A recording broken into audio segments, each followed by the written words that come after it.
En pasadas semanas lanzamos una convocatoria con la que pretendíamos realizar una sesión de preguntas y respuestas para celebrar el primer aniversario del podcast.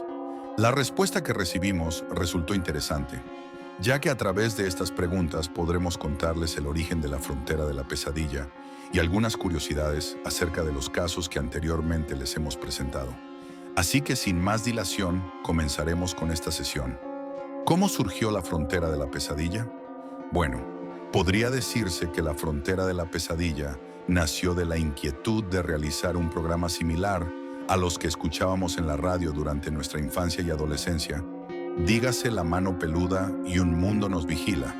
Aunque alguna vez se comentó el proyecto, en realidad no me sentía preparado como guionista para realizar entregas semanales.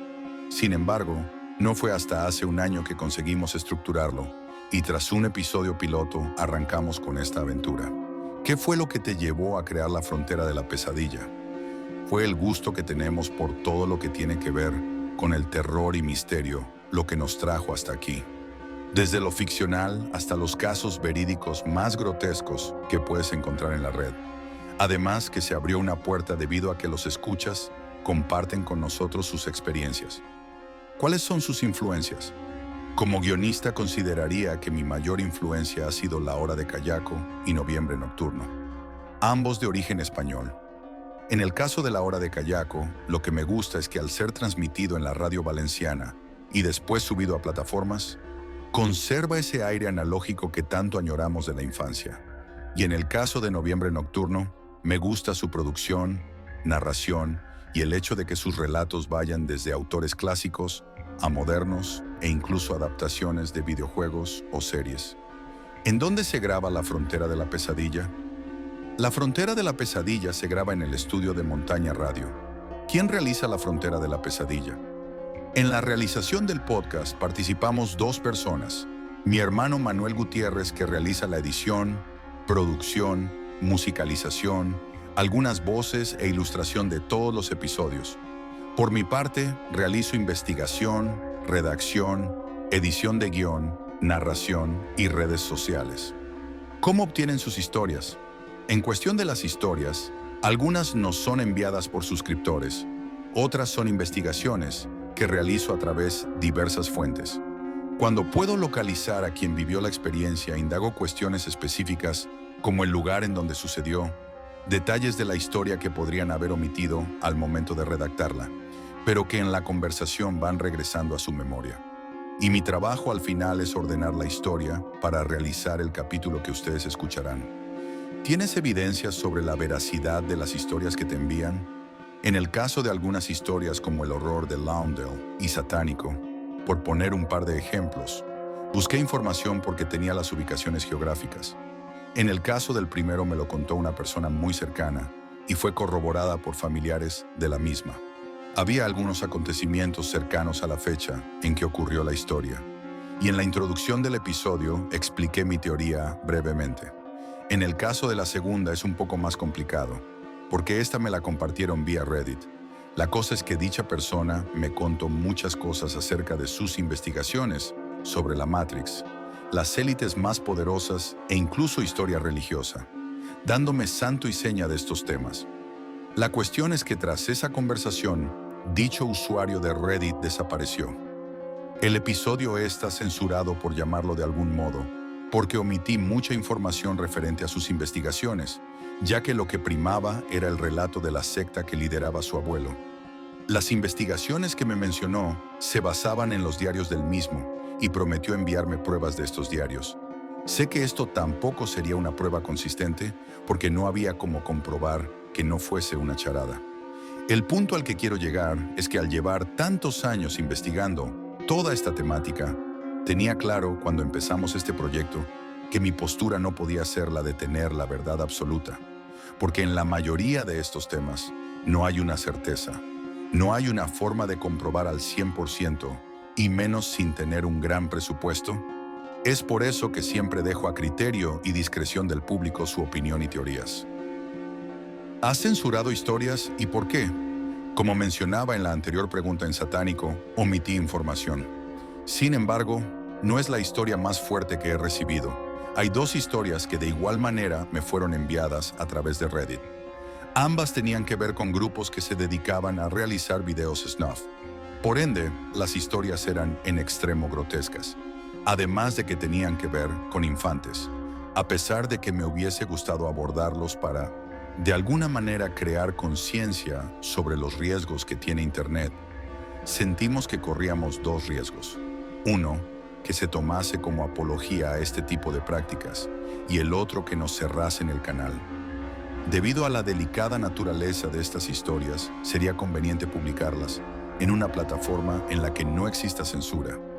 ¿Qué sientes cuando estás leyendo las historias que te mandan? Me pasa algo curioso en cuestión de las historias que hablan de temas sobrenaturales como fantasmas. Por poner un ejemplo, no siento miedo, no me quita el sueño casi ningún tema. Digo casi, porque sí que ha habido alguna historia sobrenatural que me ha perturbado, pero hablaremos de esta más adelante. En el caso de lo que sí me causa temor, son el tipo de historias que tienen que ver con la maldad y la psicopatía humana, porque lo veo como algo más cercano. Me refiero a que no puedes saber si tu vecino pertenece a una secta, o si tu jefe en la oficina practica algún tipo de magia negra, o si el sujeto a tu lado en el metro es un asesino serial. ¿Hay algún caso que te haya impactado?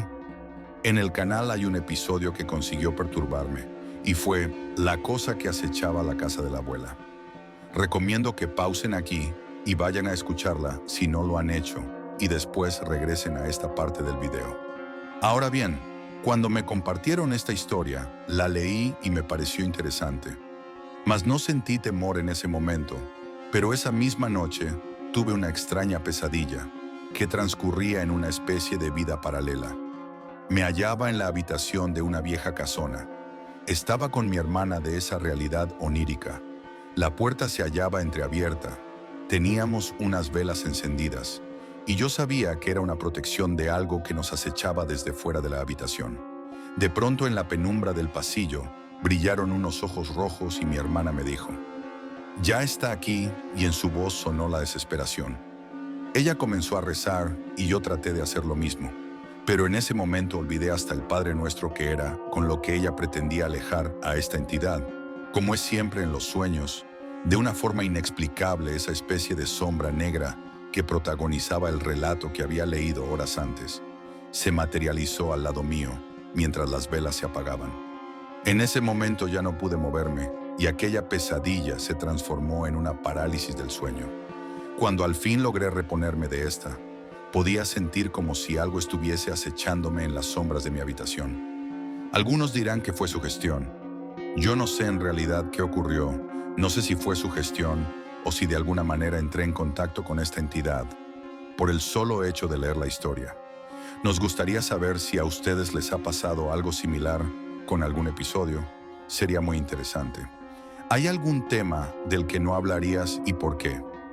Los temas que sufren de censura son aquellos que podrían llevarte a un punto en el que se te acuse de antisemitismo o cuestiones raciales, y principalmente son los que tienen que ver con conspiración y ocultismo.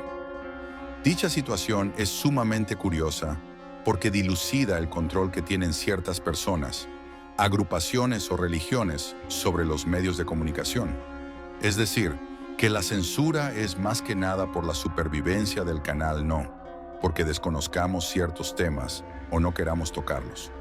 ¿Les gustaría hacer entrevistas? Sí, está entre los planes del podcast. En específico, he tenido contacto con la escritora argentina Mariana Enríquez, una de las mejores escritoras de terror activas en la actualidad, pero debido a su agenda de trabajo, me ha dicho que no era posible en ese momento. Sin embargo, en sus palabras no está cerrada la posibilidad. Lo mismo estoy buscando colaboraciones con canales de los cuales su trabajo nos resulta interesante por el tipo de investigaciones que realizan. Así que esperamos comenzar pronto con esto. ¿Hablarías de temas conspirativos y esoterismo? Sí, porque son temas que suelo investigar por interés propio. Pero me parece que tendríamos que hacerlo en otras plataformas para evitar problemas de censura. En cuestión de conspiraciones, me gustaría tocar temas que no se encuentran entre los teóricos de la conspiración de habla hispana. En cuanto al esoterismo u ocultismo, Me gustaría preparar investigaciones acerca de las diversas corrientes existentes, porque no se puede meter todo en la misma bolsa. Por último, ¿qué aprendizaje les dejó este trayecto de un año? Este último año nos ha enseñado mucho sobre la perseverancia y la paciencia.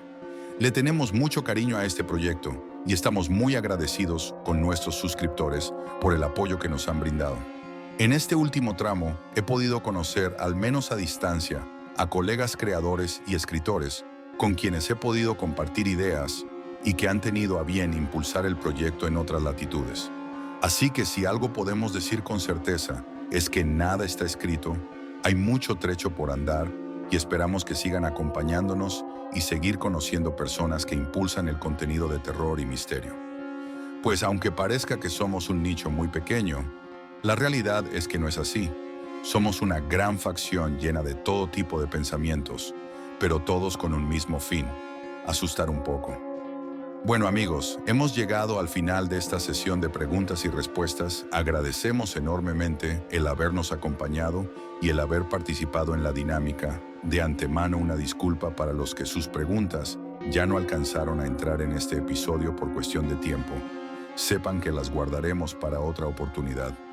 La ambientación de este episodio corrió a cargo de El Ojo y la Navaja, proyecto de electrónica oscura del Estado de México, al cual le agradecemos su colaboración y su amistad. Gracias a Doré Uteda Escritor, a Sergio Soto del canal Friquismo Escultura, a Naoto Iritsu del programa de radio Zona Cero, por su apoyo incondicional a La Frontera de la Pesadilla desde la Argentina. Una mención especial a Abril Mares y Juan Carlos López por enviarnos sus preguntas, y a los que nos pidieron permanecer en el anonimato también gracias. Aprovechamos para anunciarles que habrá algunos cambios respecto a las temáticas que tratamos. Esto con la finalidad de ampliar el espectro y de esta manera poder presentarles nuevos temas terroríficos y grotescos. Gracias por llegar hasta el final del episodio. Suscríbanse si no lo han hecho y compartan nuestro trabajo. Nos encontramos la siguiente semana en la línea que divide el mundo de lo real de La Frontera de la Pesadilla.